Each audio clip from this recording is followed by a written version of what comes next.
And me. We have the host of Way Too Early, White House bureau chief at Politico, Jonathan Lemire, U.S. special correspondent for BBC News, Katty Kay, Pulitzer Prize-winning columnist and associate editor at The Washington Post, Eugene Robinson, and president emeritus of the Council on Foreign Relations, Richard Haass. He's the author of the weekly newsletter Home and Away, available on Substack, and usually isn't the day after Labor Day before an election when it really kind of takes off. Yeah, it's this is it. This is right, considered to be the start of the campaign, Willie, and things are lining up. Interestingly, we're going to be showing some polling numbers in a minute just to set things up, but.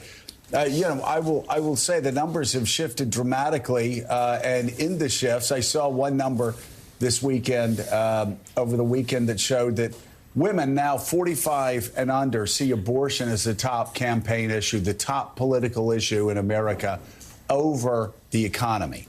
And that's gotten Donald Trump, saying he's going to be a pro-choice advocate, in effect, using pro-choice advocates' words, saying, I'm going to be a great champion for reproductive rights. And then he changes when he gets chastened. Then he changes back, says he's going to be against Florida's 6-week abortion ban. Then, just all over the place right now, because the numbers certainly aren't going in his direction. And he understands, as he's always understood, that the position that he's responsible for, the terminating of Roe v. Wade, as he said it, is very unpopular going into these final 2 months of the campaign. Yeah, and he's really known that since Dobbs came down. Let's be honest. Remember, after the disastrous midterm elections for Republicans, where there was supposed to be a red wave in 2022, and there wasn't, he said outwardly it was the abortion issue. We talk too much about abortion, despite the fact that he appointed the three Supreme Court justices who got rid of Roe. So obviously he knows, and you can tell by his flailing of just in the last few days on the question of when an abortion ban in Florida should start. 6 weeks is where it is now. There's that new measure, Amendment 4, on the ballot this November. He's been all over the place on that the last couple days. But you're right. We've turned the corner. This is the home stretch, about 2 months until Election Day. 1 week until that huge debate between Donald Trump and Vice President Kamala Harris. And as you wake up to the end of summer, here's where the race stands. It's close. It's going to be close. A new poll finding no real big bounce in support for Vice President Harris coming out of the Democratic National Convention a couple of weeks ago. The latest ABC News Ipsos poll finds the race essentially the same now as it was before the DNC, with Harris up 52 to 46. That's among likely voters. When it comes to attributes, 46% of those polled see Harris favorably as a person versus 43% who have an unfavorable impression of her. 33% see Donald Trump favorably. 33 versus 58% who have an unfavorable impression of Donald Trump. 53% of the people in this poll view Harris as qualified to be president, compared to 47% for Trump. Meanwhile, the gender gap has widened. Vice President Harris now leads by 13 points among women. That's up from 6 points pre-convention.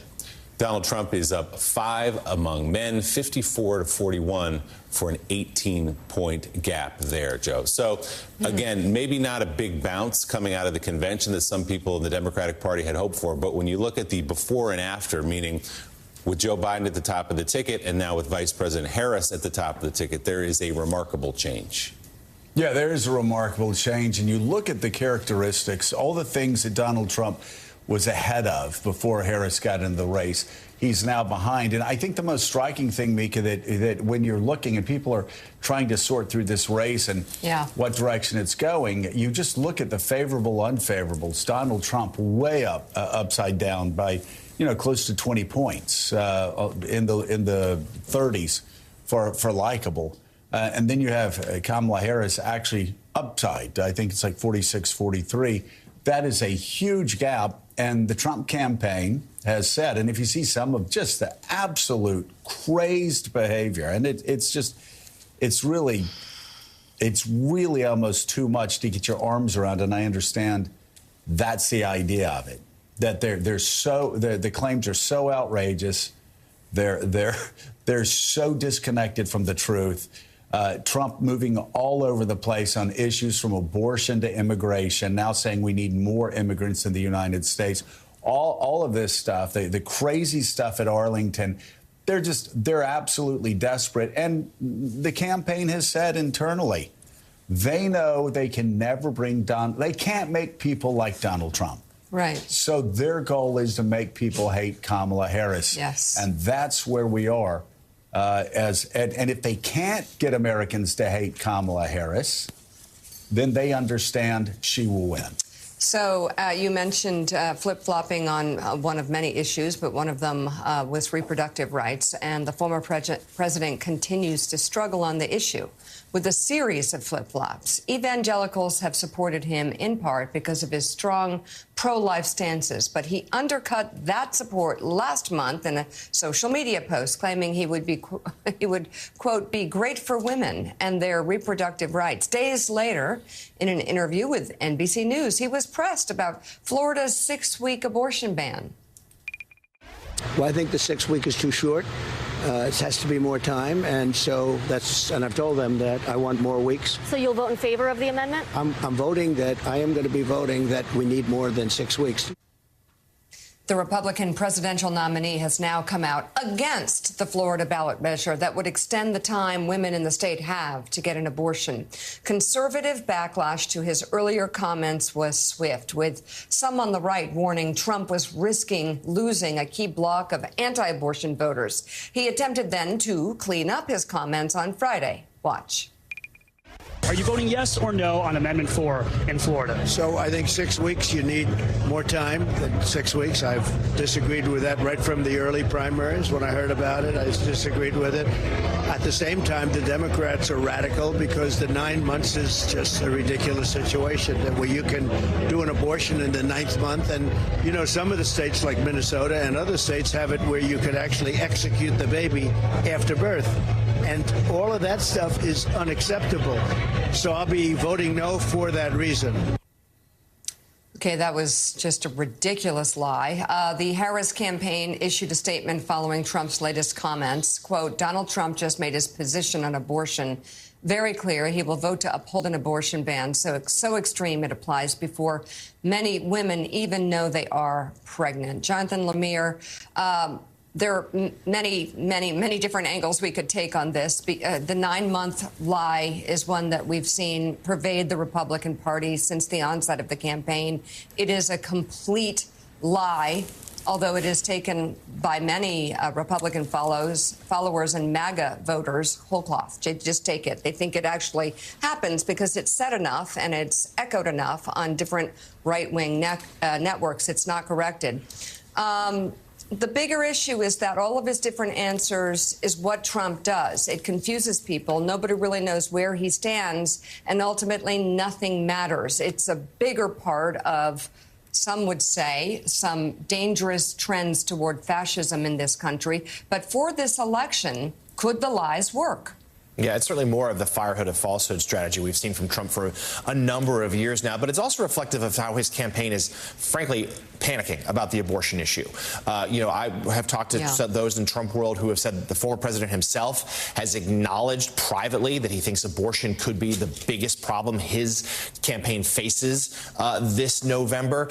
We know that though publicly he's tried to downplay it, privately advisors are worried about where this stands. Hence the remarkable flip-flops in the last week about Trump here as he's trying to be pinned down about where he stands with this Florida abortion regulation. And you know, Vice President Harris received some criticism last week after that CNN interview saying she had changed her position on a few things. There were slight modulations, but Trump deserves that sort of scrutiny times 10 for how he seems to flip-flop on things like this, abortion, seemingly every day, depending who he's talking to, depending on the latest poll he has seen. And on polls that we should note, it seems like Harris got her convention bounce pre-convention because Democrats were so excited about the change in the ticket. That's when the burst of energy came. And Caddy, we are seeing, though, a few other polls have shown little upticks for her ever since. And also that 52-46, that's outside the margin of error. We haven't been able to say that a lot this campaign because the race is so tight. It does seem like, though close, Harris has momentum, and the abortion issue is a big part of it. I love the idea of a pre-convention bounce. That's what we should all be looking for in future. Perhaps we have a pre-show round of applause as well. Look, I think You know, some of the Democrats that I've spoken to over the course of this weekend have expressed concern that the polls have not gone as far ahead for Harris as they might have expected, given the enormous amount of fundraising, that huge burst of enthusiasm in August, and a very successful convention. And they had hoped that she would be perhaps more convincingly ahead, particularly in the swing states. Now, if you have to think that because of the Republicans' electoral majority, she needs to be 6 points ahead in terms of the popular vote nationally, she's just about there. So now all the focus is going to be on those swing states. Abortion being a main issue for women, coming up ahead of immigration and the economy, is incredibly important. Women decide elections in America. They vote in bigger numbers in America. But if it's also going to be an election about economy and immigration, he still has an advantage on that. So I think the Harris campaign is right to stress, as it did over the course of this weekend in Pittsburgh, that they go into this as the underdogs. That's the best way for them to approach the last few weeks. And Mika, you touched on this, but it has to be said again. The idea that Donald Trump has such contempt for voters to suggest that babies are being murdered after they are born as part of some abortion program in blue states, that's called murder. That's not happening.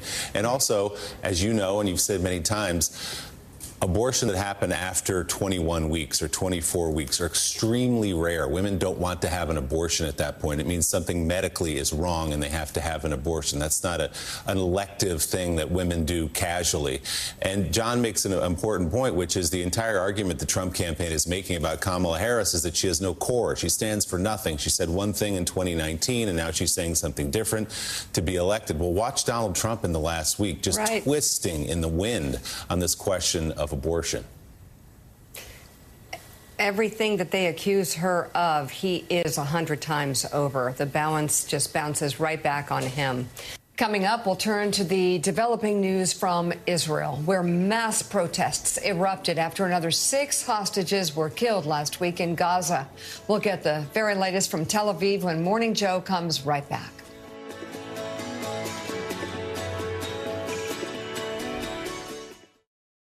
Saturday, September 7th, it's MSNBC Live Democracy 2024, our premier live audience event with your favorite MSNBC hosts. Visit msnbc.com/democracy2024 to buy your tickets.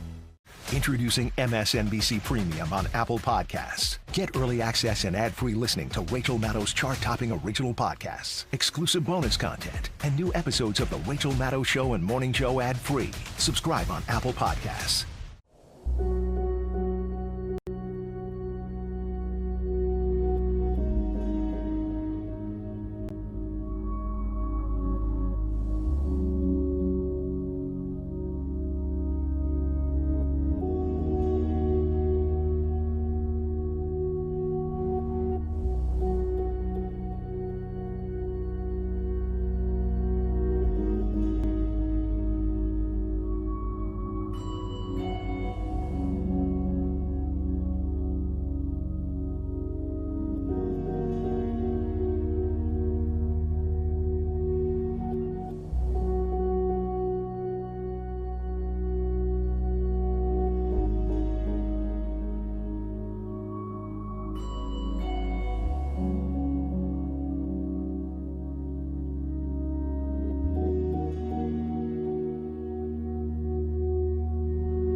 We want to move now to the tragic developments in the Middle East, where on Saturday, the Israeli Defense Forces found the